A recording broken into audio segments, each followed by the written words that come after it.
पहिल्यांदा तर सागर बंगला हा सरकारी आहे।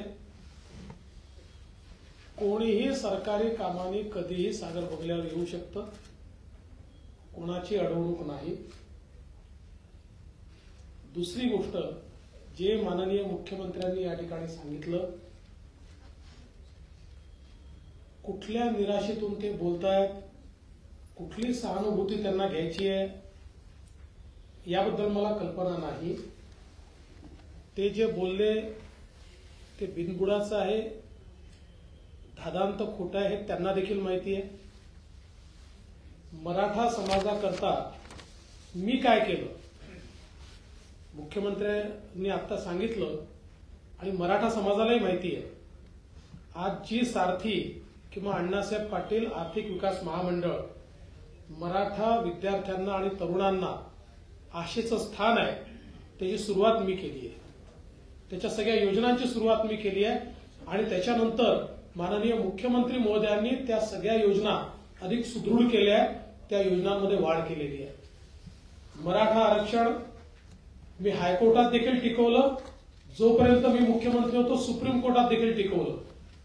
माझं मुख्यमंत्रीपद गेल्यानंतर जे मुख्यमंत्री आले होते आणि त्यांच्यासोबत जे काही ज्यांना जबाबदाऱ्या दिल्या होत्या, जे काही असेल, पण ते सुप्रीम कोर्टामध्ये ते मुख्यमंत्री हे आरक्षण टिकवू शकले नाही, हे देखील आपण सगळ्यांनी स्पष्टपणे बघितलेलं आहे। त्यामुळे कोणाच्या म्हणण्याने मराठा समाज त्या गोष्टीवर विश्वास ठेवेल असं मानणाऱ्यांपैकी मी नाही।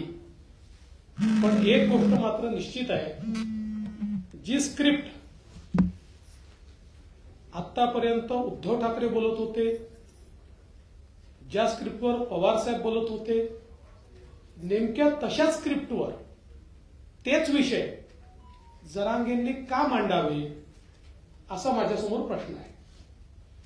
त्याच्यामुळे याच्या पाठीशी काय आहे काय नाही आहे, मुख्यमंत्री महोदयांनी सांगितलं त्याची काही कल्पना आमच्याकडे आहे, ती योग्य वेळी बाहेर येईल। तुर्तस एवढंच आहे, कायदा सुव्यवस्था न बिघडवता कोणी आंदोलन केलं तरी आमची हरकत नाही, पण कायदा आणि सुव्यवस्थेचं पालन होणार नसेल तर पोलिसांना योग्य कारवाई ही करावीच लागेल।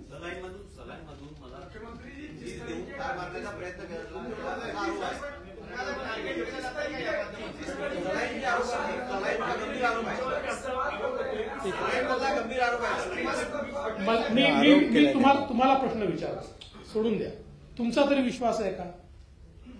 मी तुम्हाला प्रश्न विचारतो, सोडून द्या, तुमचा तरी विश्वास आहे का? अशा गोष्टीला उत्तर तरी द्यायच्या, तुम्हालाही समजलं पाहिजे।